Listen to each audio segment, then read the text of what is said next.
Yang saya hormati, yang terhormat Kabupaten Boyolali, yang saya hormati Pak Kasih Penyelenggara, Bapak dan Ibu semuanya, serta apel yang saya hormati. Amin, pada pagi hari ini kita bisa bertemu untuk barangkali berada di halaman ini bagi saya yang terakhir kali. Saya terasa tegang. Saya merasakan tegang tadi dari rumah. Saya dengan driver saya mengatakan, Pak, saya itu kan biasa pidato, tapi kok hari ini saya mau pidato tegang. Ya mungkin karena yang terakhir itu. Jadi intinya Bapak dan Ibu semuanya, Mbak Kamu semuanya, bahwa saya hari ini tanggal 1 Februari memasuki purna tugas, dan mudah-mudahan ketika saya melaksanakan purna tugas itu mendapatkan bimbingan itu dan kebahagiaan serta kesehatan dari Allah Subhanahu wa taala. Itu yang kami harapkan, doa Bapak dan Ibu semuanya. Selama hampir 30 tahun, mulai dari tahun 1993 sampai 2025, saya sebagai pegawai negeri Kang Kemenag Kabupaten Boyolali yang sebelumnya di Wonosobo merasa puas. Jadi saya merasa puas sebagai pegawai negeri di Kang Kemenag Kabupaten Boyolali, dan kepuasan itu karena ada hal-hal yang penting yang pernah saya terlibat di dalamnya. Yang pertama, ketika saya di Kaur Kepegawaian yang sekarang analis kepegawaian, pernah penerimaan CPNS sejumlah 260 orang yang mendaftar 4.000. Saya waktu itu stres. Mestinya seandainya saya stroke itu waktu itu. Saking stresnya.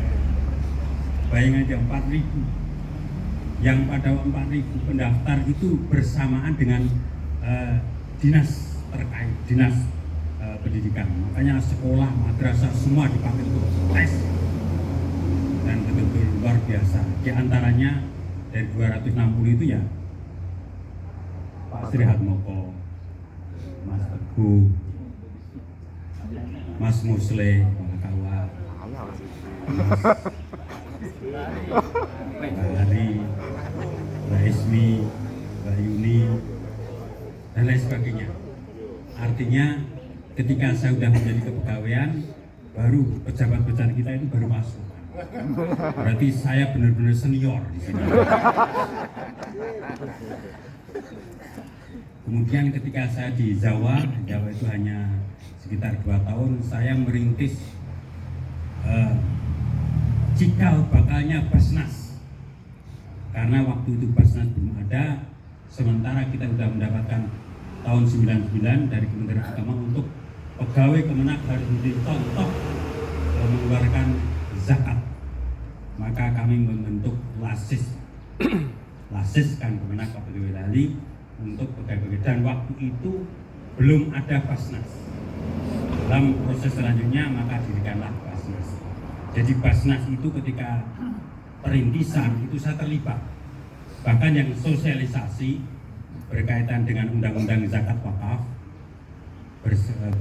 kepada Pemda dan camat dan seluruh UPD yang ada, itu adalah yang misi saya karena atas permintaan dari Pak Sekda.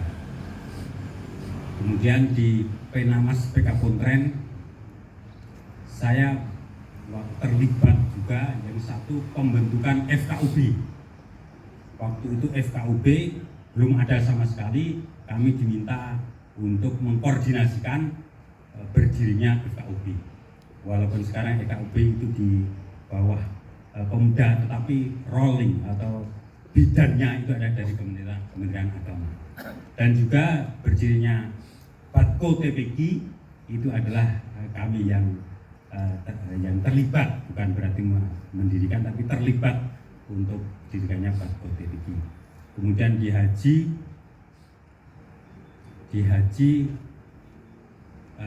yang juga memuaskan atau menyenangkan saya adalah berdirinya KBIH Mandiri. Jadi KBIH Mandiri itu dulu mau berdiri itu susah Pak Salman. Bahkan Pak Kepala Kantor waktu itu, Pak Mustari almarhum, itu mempertanyakan, apa perlu KBIH perlu Pak? Akhirnya dengan pendekatan saya lolos, diizinkan dengan KBIH Mandiri. Dan di Pakis waktu itu sedang ada COVID, dan di Pakis yang selama bentuk Batko TPQ itu vakum, akhirnya kita gerakkan lagi, kita hidupkan lagi, dan terakhir saya di Bimas. Di Bimas yang sangat menggetarkan hati saya, yang sangat di luar perkiraan bukan saya terkena yung. Saya yung sakit aja gitu, dan sampai sekarang belum sempurna semuanya. Tetapi dalam proses ini saya merasakan, namun lambat sekali proses itu akan menuju kesembuhan. Itulah beberapa hal yang membanggakan saya, sehingga saya puas dengan berada di Kemenang Kabinet. Di samping itu kepuasan saya tidak pernah keserimpet, yaitu keserimpet masalah keuangan, keserimpet tentang kedisiplinan, dan keserimpet tapeh. Istilah Mas Slamet itu potang.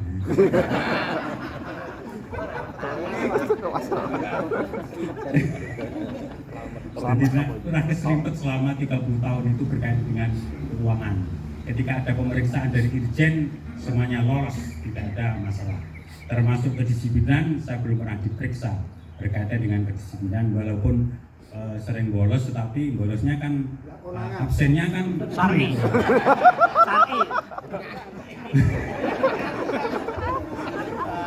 Orang yang paling disiplin di Bimas itu saya. Kalau nggak percaya, lihatlah absennya.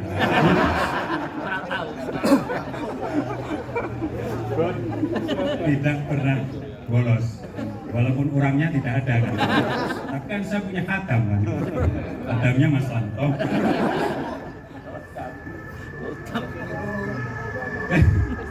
Kemudian masalah apa? Saya tidak pernah terlibat. Istilahnya Mbak Muntafiatun almarhum dulu, Pak Jinda itu punya kesempatan, punya peluang untuk keserimpet-serimpet apa itu. Tapi walaupun suara mak sering gitu aja gak ada. Walaupun Mas Agung sering pernah mengatakan pada saya, Mas Jinda, jenengan itu kalau cewek-cewek ayu-ayu kok doa akrab toh. Saya bilang, di Kemenang Agama itu gak ada cewek yang cantik. Yang adanya yang manis. Manis-manis. Saking manisnya ada yang hitam manis.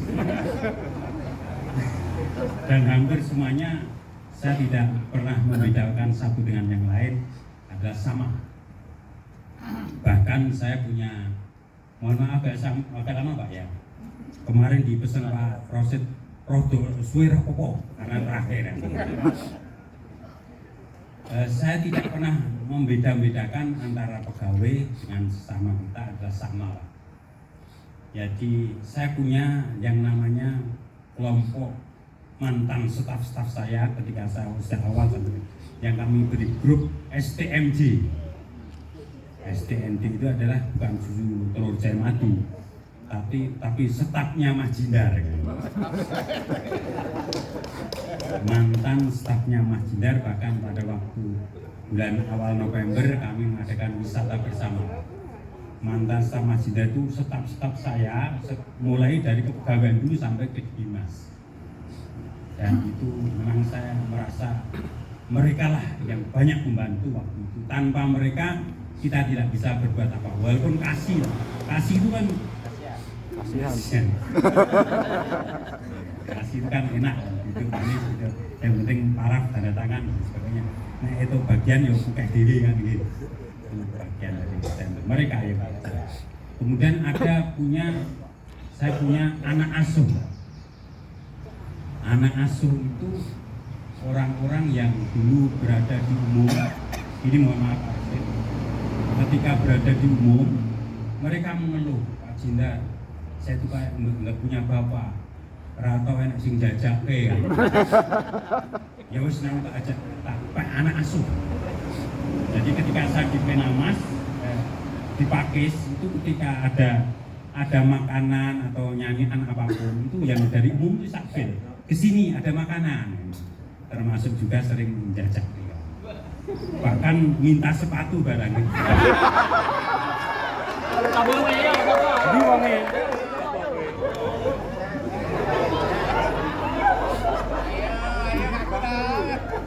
Jadi minta sepatu, minta baju, minta kerudung, wis pokoke.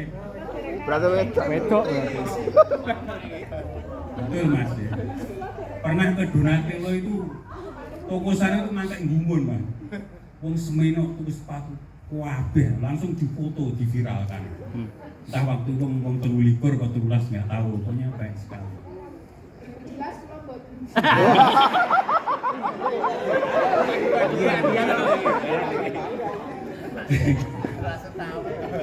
Dan ada yang terakhir sahabat saya yang saya beri nama teman Bundet kan.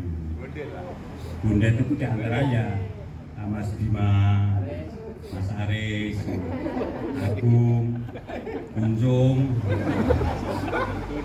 Bringos kan. Ini aneh-aneh ya? Aneh-aneh itu juga akrab Mas Madu. Jadi saya juga akrab orang-orang yang bundet-bundet seperti itu.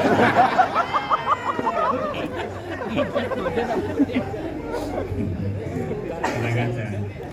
Nek bareng nesu sesuatu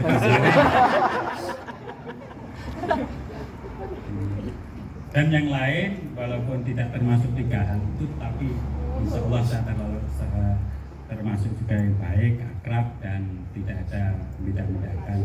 Apalagi Mbak Uni itu yang sering, Mbak Uni, Mbak Yuni, Mbak Umi itu sering meleroki saya. Sering meleroki, sering main sepi. Pak meleroknya itu melerok anyel apa seneng nggak tahu. Itu Bapak dan Ibu semuanya, termasuk kekuasaan saya. Secara keluarga pribadi kami puas karena dari bekerja di kantor Menakab Boyolali saya bisa membangun rumah, dan rumah yang pertama saya bangun itu hasil dari menyekolahkan SK saat BRI. Waktu itu walaupun bisa membangun fondasinya saja.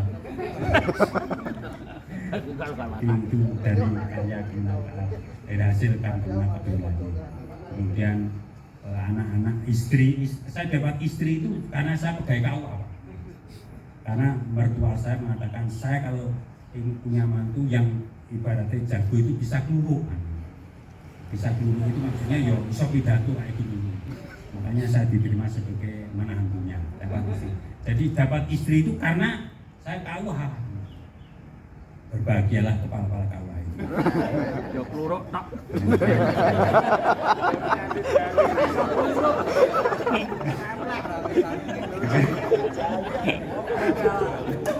Juga anak-anak saya, dua orang anak, dan alhamdulillah soleh Pak. Anak saya bahkan hafal Al-Quran walaupun hanya 5 juz, dan semuanya di tenaga medis. Tenaga medis ya goni dewi ya. Dan menantu juga di tenaga medis. Dan insya Allah sebentar lagi saya akan mantu juga, dan semuanya juga dari tenaga medis juga. Jadi 1 orang menjadi 5 orang. Ya istri, anaknya kan 2, dapat 2, jadi 5. Jadi semuanya di tenaga medis, hanya saya yang tidak punya kader di kantor Menakab Boyolali. Semuanya mengikuti istri saya. Kadang-kadang saya juga mikir, pegawai kantor Menakab Boyolali ini rata-rata warisan dari orang tua atau nenek-nenek, Pak D-nya pegawai kantor Menakab. Saya juga, anak bapak saya itu punya anak 10 Pak, yang 5 laki-laki semuanya ada di kan kemenang, termasuk saya. Apalagi ya, jadi karena tegangnya ini ya saya pidato tidak bisa loh. Ya udah, saya kira cukup saja. Jika jabat tangan mulai mereda, tanda perpisahan menjelang tiba. Hanya sedikit untuk menahan langkah, untuk berucap sebuah patah. Jangan lupakan aku.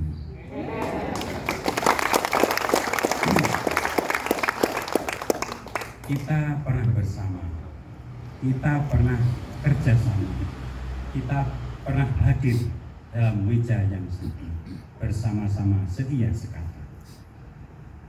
Seandainya waktu bisa kuputar kembali 20 tahun yang lalu, kan ku tatap wajahmu dalam-dalam, biar masuk ke relung jantung hatiku yang sangat dalam.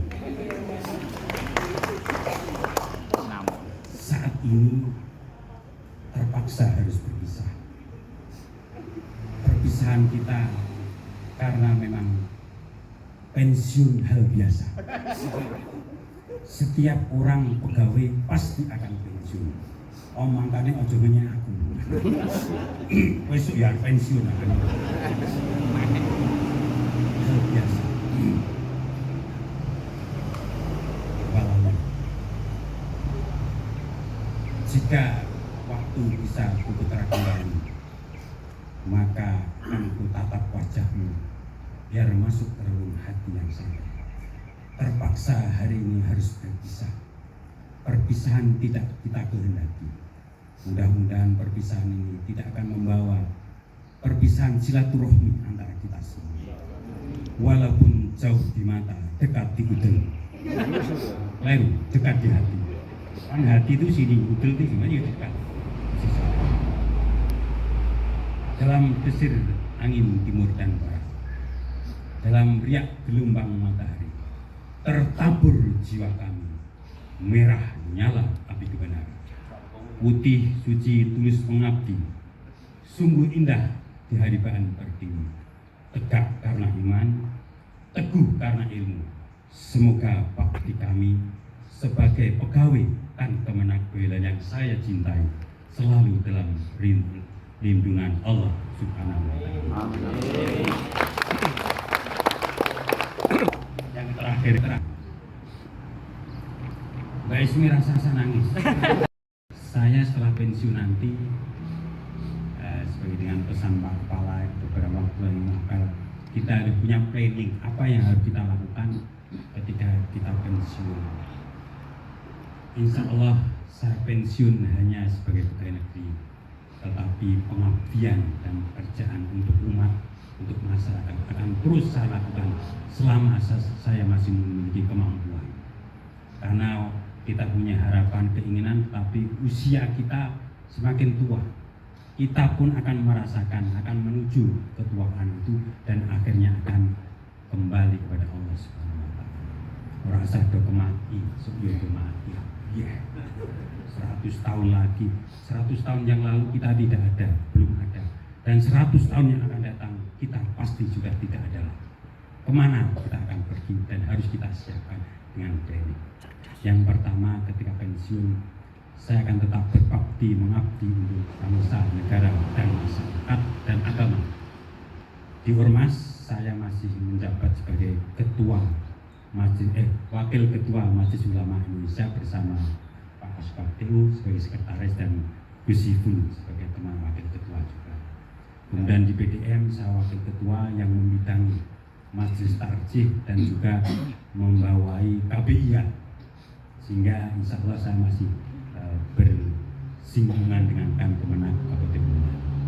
Kemudian saya punya hobi tulis menulis dan insya Allah saya akan merampungkan buku saya yang saya rintis ketika di Dimas sebelum saya Iyung ini kan. Hampir setiap 5 tahun saya menerbitkan buku. Jadi ketika di UP saya menerbitkan buku Pedoman bagi Juru Dakwah. Kemudian dipublish dengan 2 buku, yaitu buku Nalar Pendidikan Qur'ani dan juga Khutbah Jumat Basa Jawi. Tuntunan Gesang Islami Khutbah Jumat Basa Jawi. Kemudian di haji saya menulis buku Sentuhan Spiritual Meraih Kemuliaan. Dan kemarin di Pakis saya menulis buku Khutbah Jumat yang hasilnya sudah kita bagikan kepada kepala-kepala dan penyuluh semuanya. Silakan untuk berkhotbah biar saya mendapatkan jariahnya. Dan insya Allah nanti akan kita memberikan buku-buku yang selanjutnya. Saya menginginkan yang namanya amal jariah itu tidak hanya sedekah. Amal jariah juga menulis buku pun juga amal jariah. Kemudian saya berusaha, saya punya planning berusaha ingin menghafalkan Al-Quran. Walaupun tentunya tidak akan 30 juz, tapi saya akan ambil ayat-ayat yang saya anggap ringan untuk saya hafalkan. Karena ayat surat satu dengan surat yang lain ternyata dihafalkannya beda. Surat Yasin itu gampang sekali dihafalkan, tetapi ketika kita masuk ke surat Al-Kahfi ternyata lebih sulit kan gitu. Nah itulah akan kita ambil surat-surat itu untuk kita hafalkan. Dan juga yang lainnya, masalah kerjaan, semakin tua itu semakin tidak punya mood untuk bekerja, walaupun saya bekerja pun ada lahan untuk bekerja, maka saya tetap akan berusaha untuk mengikuti, melihat kondisi kita yang semakin tua. Saya kira itu Bapak dan Ibu semuanya. Terakhir kalinya saya mohon maaf yang sebesar-besarnya selama kita berada di Kampung Boyolali, dan kesalahan itu tentunya bagi kita sengaja, namun bercandaan. Saya sering bercanda juga dengan wanita-wanita atau mode-mode yang ada di sini. Dan juga Bapak mohon maaf yang sebesar-besarnya. Terima kasih, dan juga kita memohon dan berdoa kepada Allah agar kantor Kementerian Agama Kabupaten Boyolali termasuk para pejabat dan pegawainya selalu mendapatkan bimbingan dan ridha Allah, rizki yang cukup dan barokah, serta memiliki karir yang bagus, yang semakin naik, tetapi juga dengan keselamatan dan ridha Allah Subhanahu wa Ta'ala. Terima kasih. Assalamualaikum warahmatullahi wabarakatuh. Waalaikumsalam.